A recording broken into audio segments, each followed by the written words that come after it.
Malapit na mag alas 12. Kailan ko lugaw? 11:24.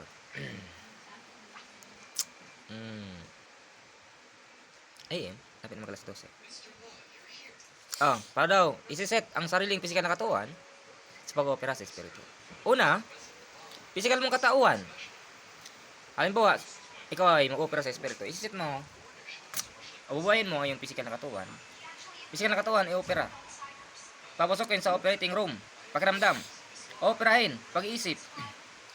Sisilduan, ang panloob at panglabas. Pangloob na selyo, kaliwa ka ng, ay, panloob na selyo. Pangsarado, pagkatapos mga operahan, ay kaliwang mata. Ang selyo naman, pagkatapos mga operahan, sa labas, kanang mata. Kaliwang mata ang selyo. Pagkatapos mga operahan sa espiritu. Ang pangsarado ay kaliwang mata sa panloob. Ang pangsarado naman ay kanang mata sa panlabas. At ang kompletong plakadong, pinakaperpektong pagka-opera na wala ng kahit na anong galos ay mismo pisikal na katauhan. At yun ang pagtuno sa pag-opera sa espiritu. Ganoon lang po ang pag-opera sa espiritu. At kayo ay manggagamot, espiritual na gamutan. Katauhan, pakiramdam, pag-iisip, kaliwa ka ng mga mata, katauhan. Mag-opera na kayo sa espiritu. Kung kayo naman ay doktor sa santo o sa espiritu man, paras lang 'yun. Para hindi masayang ang inyong kapanahunan sa nakalipas na panahon bilang isang nasa prosesong nabubuhay sa 10 buwang proseso sa kahulugan na ito ng sementeryo. Ang 10 buwang proseso po sa sinapupunan ng tao ay kahulugan po ito ng sementeryo. Kahulugan ito ng pansyon. Yun po ang kahulugan ng sementeryo. 10 buwang proseso sa loob ng sinapupunan ng babaeng nagbuntis. At hindi po ang pansyon na sa universo. Kung kahulugan naman ng pansyon, tahanan lamang ito. Kung saan kayo namamahinga, kung saan kayo natutulog, nagising, yun lamang po ang kahulugan ng 10 buwang proseso. At walang ibang proseso. Tahanan. Tahanan at universo. Yun lang yun. Hello. Tanghali. Yung lugaw, isipan kong lutuin, initin kagabi. Kaming kinain kagabi yun. Ngayon, init ko. May mga tubig. Sakto lang. Yun yung sayang, lugaw. Pero ako lang ang kumakain. O lugaw. Ito ay pangsanggol na pagkain. Kung kayo ay naipanganak na, at hindi kayo makakain ng maayos, ng kanin, katulad ng inyong pagkain, hindi kayo makakain maayos, pumili kayo ng pagkain, yung walang sangkap, dahil lang kapanahon na kayo isang sanggol, ang gatas po ng ina ay wala pong ricado, at wala pong lasa, at hindi masarap ang lasa ng gatas ng ina. Na aking naalala, hindi masarap. Para siyang malanggis-langgis ang lasa ng gatas. At din yung kapanahon na ako ay magaling din sa pag-breastfeed sa ina, kaya ako ay malusog ng kapanahonan. Hindi ako nangangayat. Ang kapantay ng sa gatas ng ina, kukuha kayo, maring magluto kayo ng kamote, lutuin nyo, pakuluan nyo yung kamote, yung sabaw, napakasarap. At saka yung mais, lahat na yung pinapakuluan, katulad ng mais, kamote, yung mga niluluto na may sabaw, yun po, na walang ricado, o maring asin lang, ang ilagay nyo, yun po ay pang-breastfeed sa mga taong ipinanganak na mula na sa universo. Dahil hindi tayo makakain, hindi tayo sususo sa ating ina.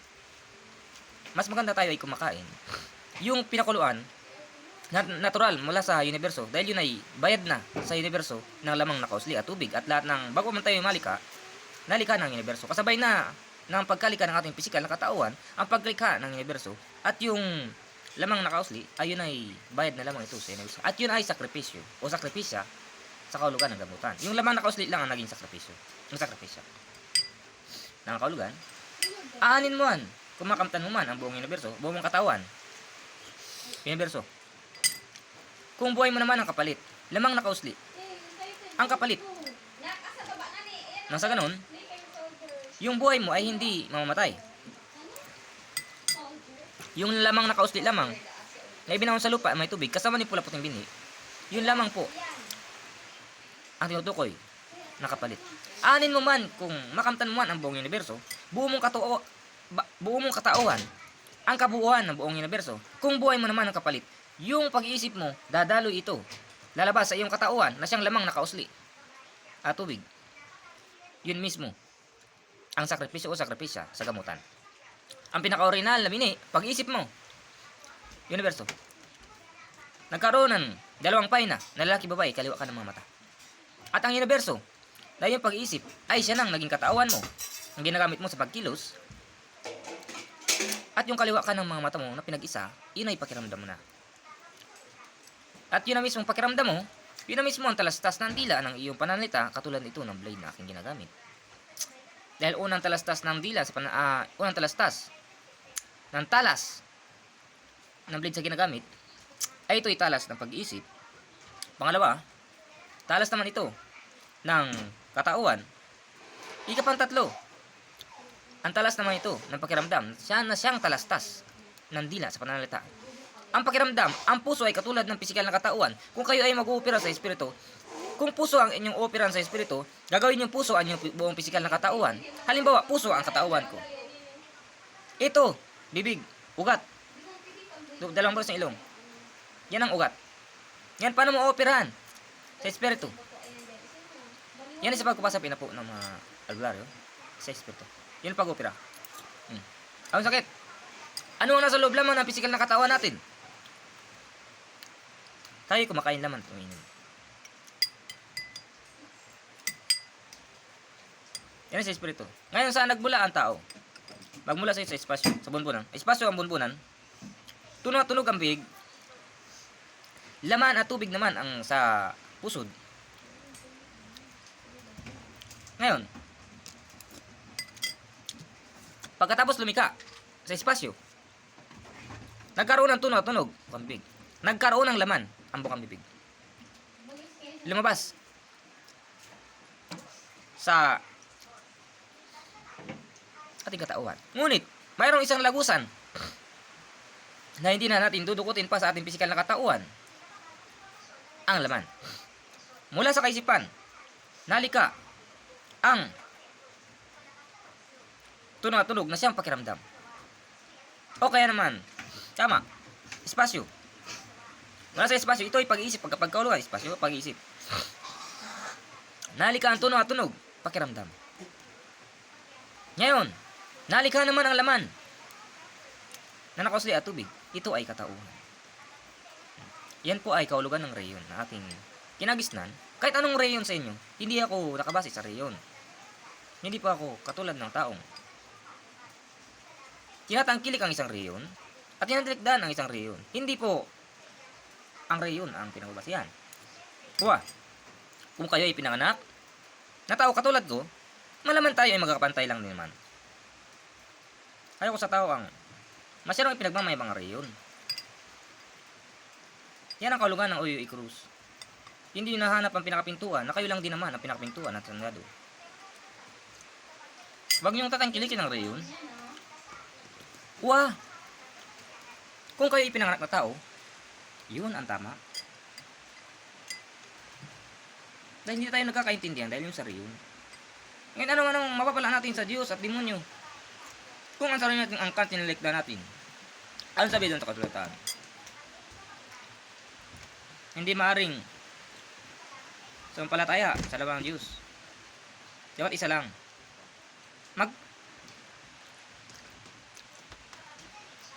Isa yung katanungan.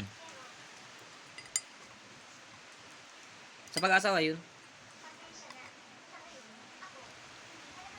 Nakaulugan saktong to, no? Tangkilikin mo ang iyong asawa. Hindi yung kung sino-sinong tao ang tinatangkilik mo, na pagdating ng panahon, sisirain lang naman ang pamilya mo. Dahil maingit sila. Kapag nakakuha ka ng taong,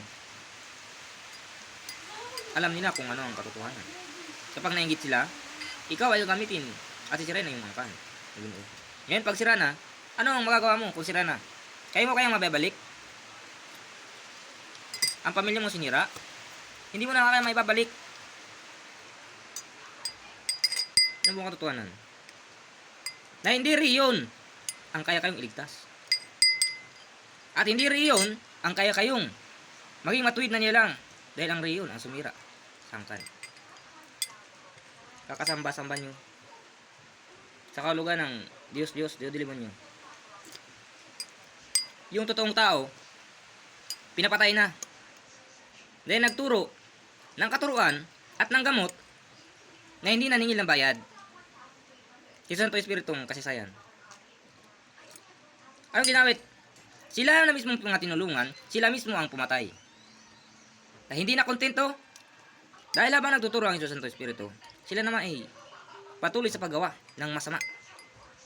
At ito ay nag-iimbak at ito ay binato sa Diyos Santo Espiritu. At nakita ko ito sa eksaktong losyon. Di ba bang bagay lamang yung wah. Yung lumipad tapos sa hangin, wah. Yung isa ay as.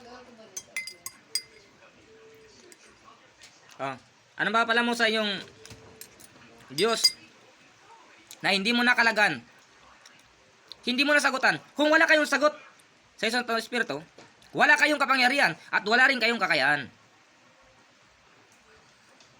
Ambog nyo.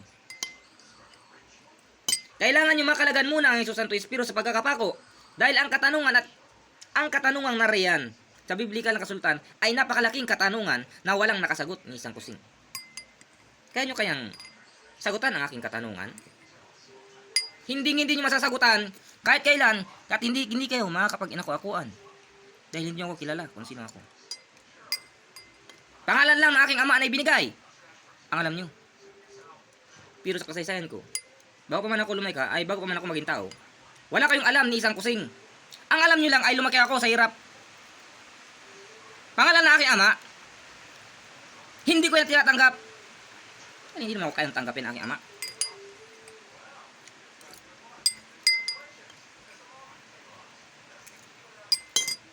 Kaya ko lumika sa sarili kong pangalan. Kaya ko ibalik ang buhay na meron ako. Kung kayo man ang lumika. At kaya ko magtatag ng sarili kong buhay.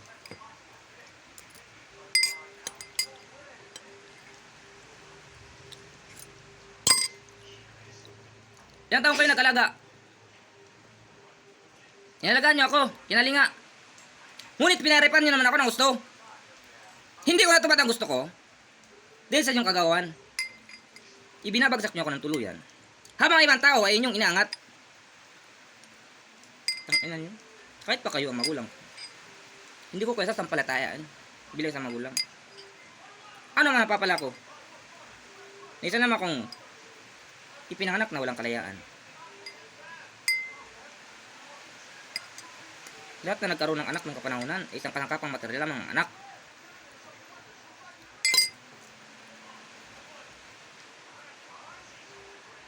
Ano pa palang tao? Kaya nyo kaya isauli ang inyong buhay sa inyong magulang. Hindi nyo masasahuli dahil wala kayong kayam. Kahit isang kusing. Hambog yung hayop ka mo. Yan sa akin tinuturo na yan, lahat ng yan ay may puntos sa lihim na kasaysayan. Hindi na kayo makakaahon pa. Sinungaling kayong mga taong hayop kayo.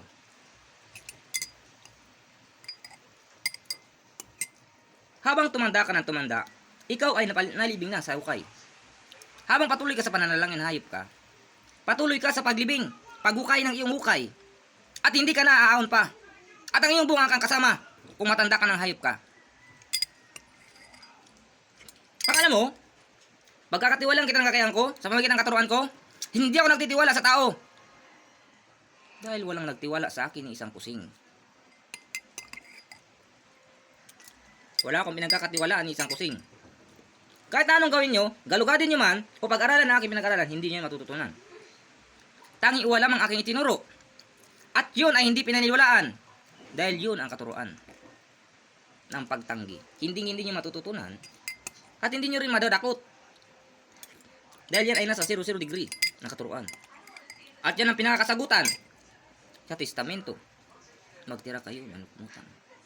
Hindi nasusira. Yun ang uwa! Na hindi masisira. Kahit saan ako mapadpad na lugar. Dala-dala ko ang sarili kong panahon. Pinara ko nyo ang gusto. Dito ako ay naging tao. Hindi nyo ginalang pagiging tao ko. Ayop kayo. Napakarangal ng trabaho ko. Kayo ang sumira. Hindi ako humingi ng tulong. Isang kusing. Mag-isa ako nabubuhay. Sino tutulong sa akin? Tanga po ang kamatayan ko. Hindi man ako nabuhay. Hindi ko iniling sa tao, nabuhayin ako. Kaya nabuhay ako ng kusa.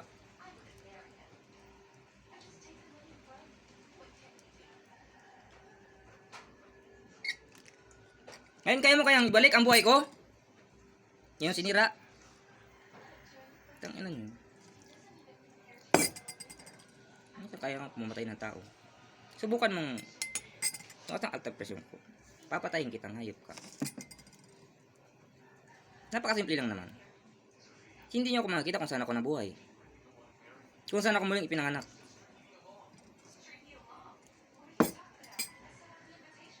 Dahil kaya ko i-reincarnate ang sarili ko sa ibang panahon. At hindi niyo ako makikita kahit kailan. Katulad na nakalipas yung panahon.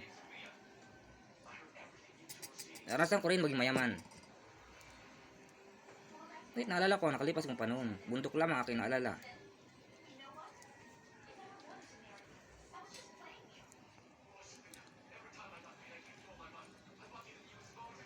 Ito ay iyon ang anak. Kaya Edgar. Pesa ka na. Puno ko na ako ng galit pag kamuhi sa tao. Kaya hindi ako ginalang ng tao. Nakita ko yung anak. Nalawa lang sarili ko.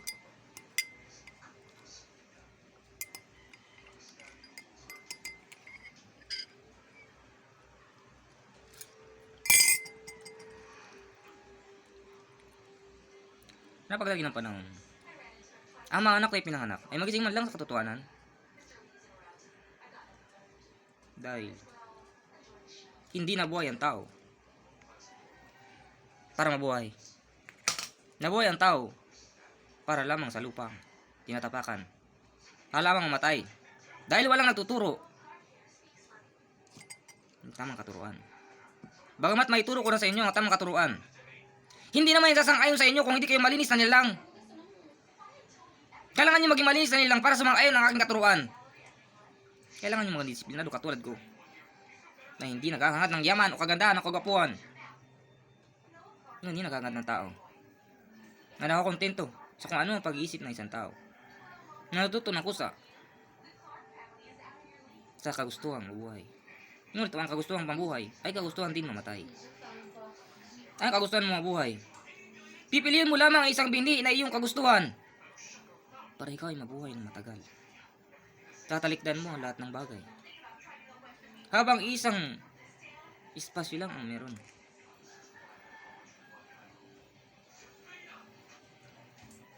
At ang pagtalikdan sa napakaremong pag-iisip na iniisip, padadaluin mo lamang sa iyong mga buto.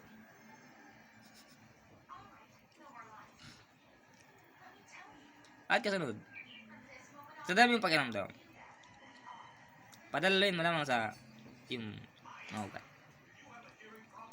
At sa dami mong nasa katawan, padalaluin mo sa malang loob. Nangulugan, ang pagtalikdan sa napakarami mong pag-isip, pakiramdam, katauhan.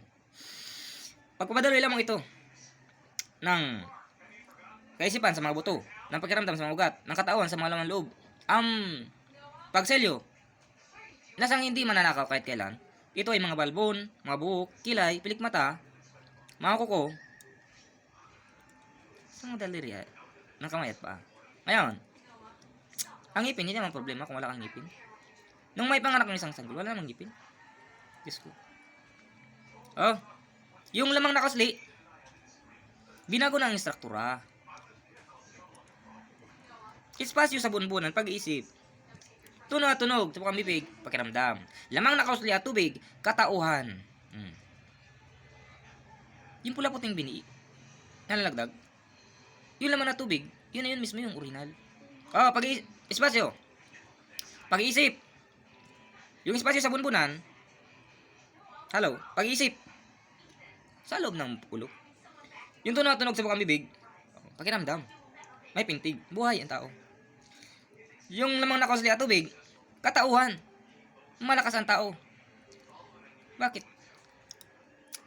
Yung paglibing sa ilalim ng lupa, sa lupa yun. Yung lupa umahon. Naging mga kahoy, naging mga iba't ibang mga laman. At yun ay ginawang tahanan. Oh, yung lupa umahon na. Oh, yung tao, nilibing na sa tahanan. Oh, andun yung tao, nakatayo, hindi nakahiga. O minsan, maaari ka naman umiga o tumayo. Ngayon, bagong libing pa lang, yung laman na kusli, nakatayo yung tao. Nakatayo, nakikita mo yung nakatayo. Ngayon, nalusaw na yung lamang nailibing sa lupa. Nahiga na yung tao. Ngayon, tumubo na yung mga punong kahoy. Nakatulog na yung tao. Ngayon, ginawang tahanan yung mga punong kahoy at yung iba pang ginamit sa kalikasan. Nagawa ng ukitin ng tahanan. Oh, nagising na yung tao. Oh! Nung magising yung tao, ukit na yung tahanan. Lumitaw na ang tao. Bumangon na yung tao. Asa na yun? Lumayos na yung tahanan. Nagising na yung tao. One tamad na question. One tamad na istorya. Katulad na yan. Nagising yung tao. Yung magising yung tao, dahil naayos yung tahanan.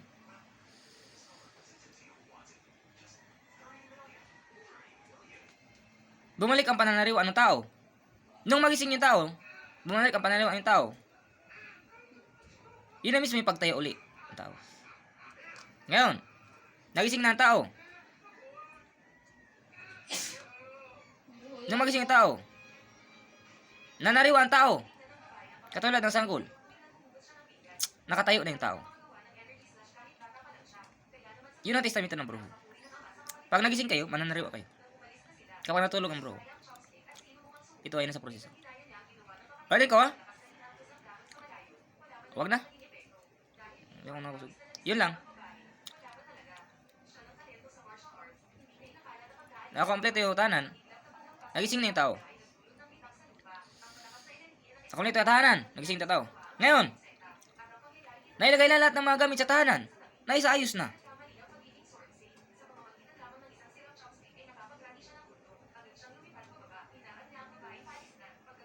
Ano kasunod? Nang magising. Bumangon na yung tao.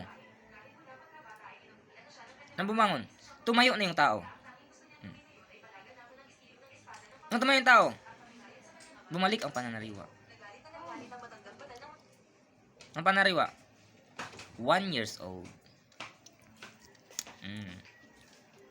Aha. Nakita ko na, yung anak.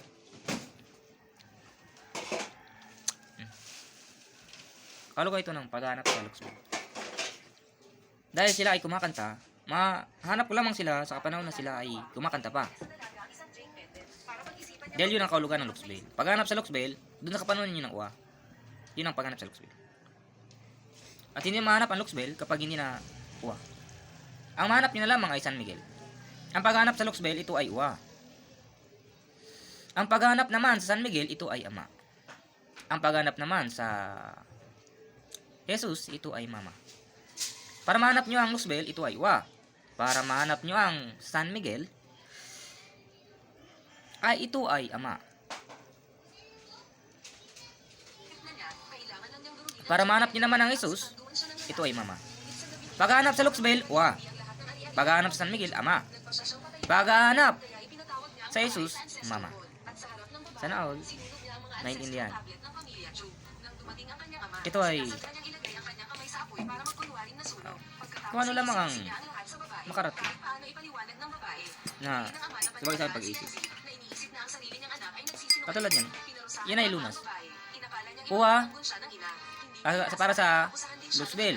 Ama para San Miguel. Mama para sa Jesus. Yan ay gamutan. Sama, paunti-unti, may klaro yan. Dahil meron pa ako nilunasan sa Espiritu. Naawa din naman ako.